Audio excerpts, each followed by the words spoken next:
మాజీ మంత్రి గంగుల క్యాంపు కార్యాలయంపై దాడికి నిరసనగా బీఆర్ఎస్ నేతలు కరీంనగర్ బంద్ కు పిలుపునిచ్చారు.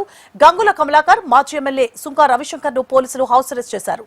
గంగుల ఇంటి ముందు పోలీసులు మోహరించారు. ప్రభుత్వ కార్యాలయంపై దాడులు సరికాదని, కరీంనగర్ చరిత్రలో ఇది బ్లాక్ డే అంటున్న మాజీ మంత్రి గంగుల కమలాకర్ తో మా ప్రతినిధి Gopalakrishna face to face.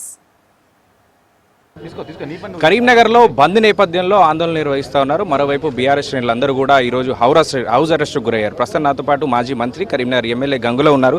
Sir చెప్పండి, మీ ఆఫీస్ పై దాడిని ఎట్లా చూస్తారు? ఈ రోజు జరుగుతున్న బంద్ ఎలా నడుస్తారు? ఈ రోజు బంద్ సక్సెస్ అయింది. మమ్మల్ని అందరూ అరెస్ట్ చేసిన ప్రజలు స్వచ్ఛందంగా బంద్ పాటిస్తున్నారు. ఎందుకంటే కరీంనగర్ ప్రజలు ఉలిక్కిపడ్డారు. ఒకవైపు పీఎంజే దోపిడీ, ఒకవైపు మా క్యాంపస్ మీద దాడి. ఇది పునరావృతం కావద్దని చెప్పి ప్రజలు కోరుకుంటారు. ఇది ఎమ్మెల్యే క్యాంపస్ మీద దాడి చేసి పొద్దున మా మీద దాడి చేస్తున్న ఉద్దేశంతో ప్రజలు స్వచ్ఛందంగా పాల్గొన్నారు. ఇప్పటికైనా ప్రభుత్వం అలర్ట్ కావాలి, పోలీసు అలర్ట్ కావాలి. ఇలాంటి పునరావృతం కావద్దు ఉద్దేశంతో ఈరోజు బంద్ పాటిస్తారు. అంటే మొన్నటి వరకు కరీంనగర్ రాజకీయ పరిస్థితి చూస్తే బీజేపీకి అనుకూలంగా కాస్త వ్యవహరించారు బీఆర్ఎస్ నాయకులు అనేటువంటి వ్యాఖ్యానాలు, ఆరోపణలు వచ్చాయి. ఎందుకంటే మున్సిపల్ ఎన్నికలు కావచ్చు, కోఆప్షన్ ఎన్నికలు కావచ్చు. సడన్ గా ఏమైంది ఇంత వైరం రావడానికి? మేము ఎవరికి కూడా మా టీఆర్ఎస్ పార్టీ ఇండివిజువల్ పార్టీ, మాకు ఎవరు మద్దతు ఉండదు, మేము ఎవరు మద్దతు తీసుకోము. డెఫినెట్గా మేము ఎవరికి మేయర్ ఎలక్షన్ ఎవరు పనిచేయలే కదా, మేము డ్రాప్ అయ్యి ఎవరు ఓటేయలేదు. సో అది వేరే, అది రాజకీయ కోణం. నేను అదేంటన్నా, రాజకీయ కోణంగా మాట్లాడుకోండి, ప్రతి విమర్శ చేసుకోండి, కానీ దాడులు కొనసాగద్దు, దాడుల సంస్కృతి రావద్దని ఉద్దేశం కరీంనగర్లో.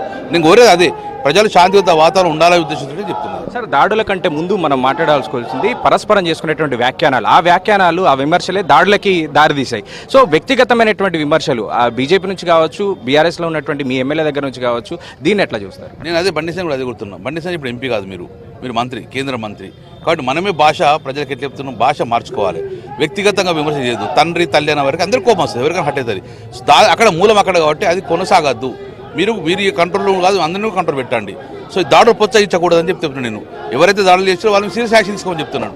నేను రామచంద్రరావు అంటాడు, మా వాళ్ళు లేరు అంటాను. కాబట్టి ఇటు నువ్వు కనబడుతున్నాయి కాబట్టి మీరు యాక్షన్ తీసుకోని చెప్తున్నాను. ఇది కొనసాగద్దు. ప్రజలు లక్ష్యం కల్పించిన ప్రభుత్వాలే ధ్వంసం చేద్దామని కోరుతున్నాను. సార్, అట్లాగే ఈ రోజు అంతా కూడా మీ బీఆర్ఎస్ నాయకులు అందరూ కూడా దాదాపు హౌస్ అరెస్ట్ అయ్యారు. మీరు కూడా హౌస్ అరెస్ట్లో ఉన్నారు. ఎట్లా చేస్తారు బంద్ నిరసనలు కావచ్చు? మరోవైపు పీఎంజే జ్యువెలర్స్ సంబంధించినటువంటి విచారణ అవుతుంది. ఇలాంటి బంద్ కాలు ఇవ్వడం వల్ల పోలీసులంతా ఇటే ఫోకస్ చేయాల్సిన పరిస్థితులు ఏర్పడతాయి కదా. మేము బంధు పోలీసు అవసరం లేదండి. మేము ఎవరు విధ్వంసం చేయము, శాంతియుతంగా చేసుకుంటాము. పోలీసు అతి ఉత్సాహంగా అలర్ట్ చేస్తున్నారు. ఎవరి మీద దాడి చేయము. మేము ఎవరి మీద కేవలం బంద్ పాటించమని చెప్తున్నాము. బయట కూడా వెళ్ళాము. బంద్ సత్యంగా పాటిస్తారు. వాళ్ళు చెప్తే బంద్ పాటించరు. మనసులో వాళ్ళకు ఉంటే చేస్తారు, మనసులో ఉన్నది కూడా చేసుకుంటారు వాళ్ళు. Right sir, thank you. So మొత్తంగా ఇది కరీంనగర్లో అయితే బంద్ కొనసాగుతోంది. ప్రశాంతంగా మేము ప్రశాంతమైనటువంటి వాతావరణంలో బంద్ కొనసాగిస్తాము. ఎలాంటి దాడులకు పాల్పడం, పోలీసులు దీనికి సంబంధించినటువంటి విషయాలు కావాలనే మమ్మల్ని హౌస్ అరెస్ట్ చేస్తూ ఉన్నారు, ప్రభుత్వం అతిగా ప్రవర్తిస్తూ ఉందని అంటూ మాజీ మంత్రి గంగుల కమలాకర్ చెప్తా ఉన్నారు. కెమెరామెన్ రవితో గోపాలకృష్ణ, HM TV, కరీంనగర్ నుంచి.